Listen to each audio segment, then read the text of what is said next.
Hello, I'm Carole Melrose and I'm going to do some coaching on the double bass with Pomp and Circumstance number 4 by Elgar. So obviously the first thing to do is tune the bass.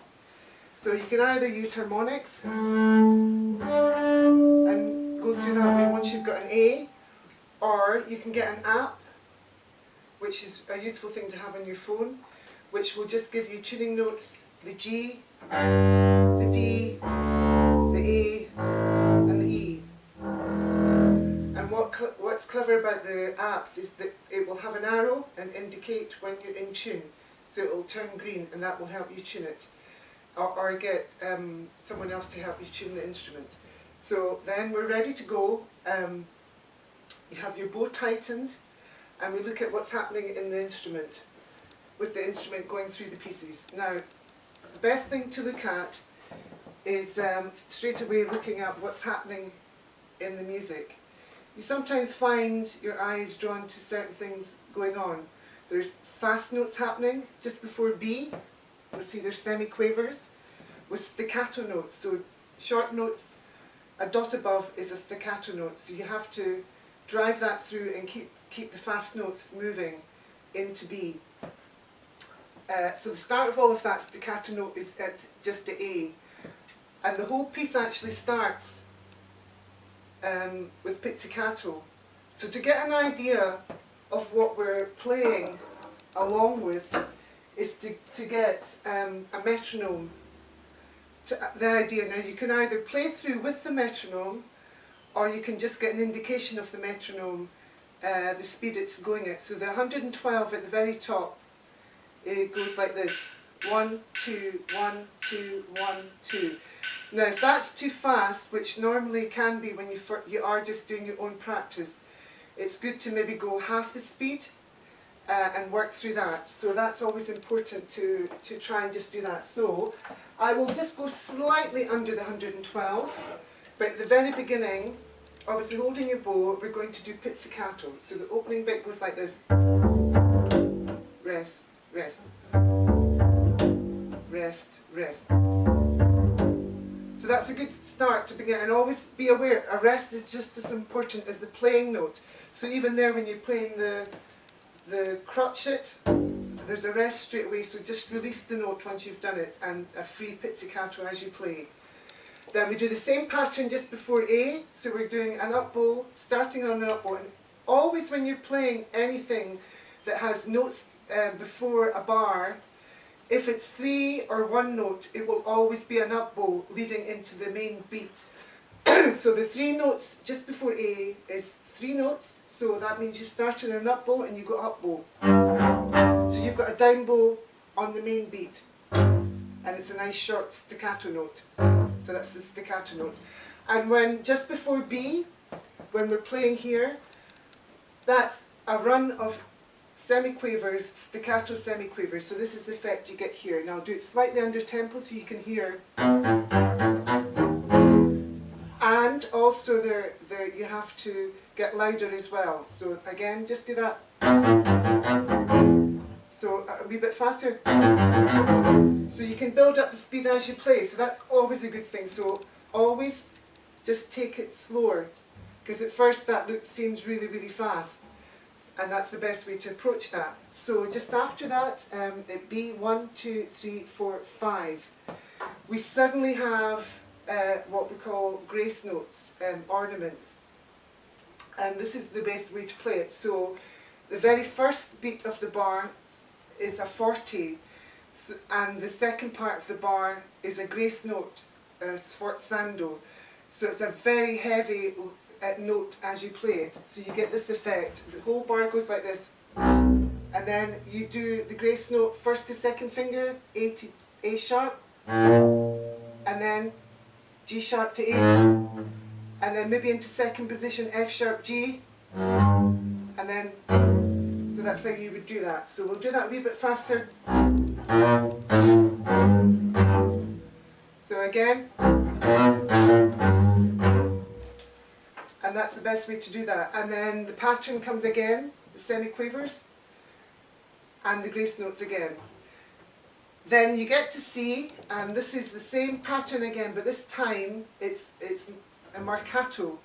So you've got the notes doing the quaver bit, it's the same as the beginning, so you go, and it's really, and that carries on with that. And then the important bit just here at D. Now this is where we need to decide what we're going to do here. If you've got time and you can play up to 6th position, then you can do, and then we take a down bow on the sforzando, and then up bow, and then long note, and then 2 up bows. So I'll do that again, just before D, and down bow, long note, and 2 up bows. And that should help you play that. Now, if you can't cope going up to 6th position, the easiest thing is to just do the bar before is just go down the octave and play 2 on the E string. So you go 2, open, 1, 2, open, 1, 2, 4, open G. That's the easiest thing to do again. So 2, 1, 2, open, 1, 2. And that will help you play that. That's always a good thing to do. Then we have, just after D, 1, 2, 3, 4, 5, the 6th bar, we're doing semiquavers but with sforzandos again, so you go. And then the next bar, all down bows. And then, that's always a good way to do that there. And when we get to E, the bowing is slightly different here. You start actually on a down bow after the bars, the beat rest. So you go like this.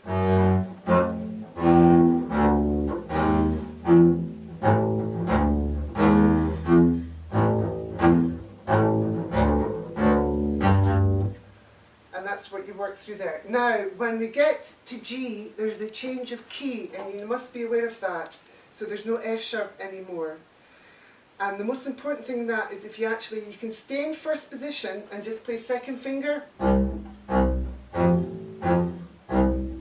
Oh, staccato. And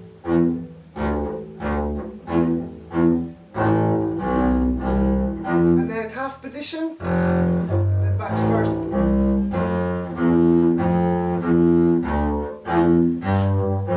And then you can do it that way, or you then do the whole thing in half position. So that could be then starting on 4th finger. And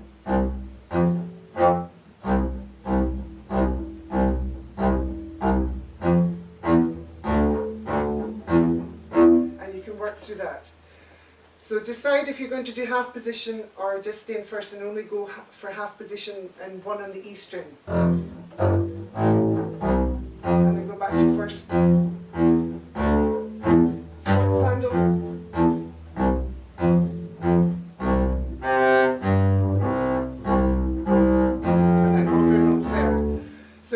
Through that, then you can maybe you'll play through with the backing track, and that will help you from SScOT. If you play through that, that will help you work through all the notes. You can play it all the way through. But first of all, practice slowly. The tune then repeats again at M, so it goes back to the F sharp again. So you're doing the same as the beginning. And the semiquavers again. So you work through that, and then scale run again at Q, just the bar before leading up the scale run, whether you then go down to the lower note. And you can work on what you want to do there. All to the very end, when you're playing that, you can then have the section where it goes to S, that's the grandioso bit, so that's the big finish. So you're going to go.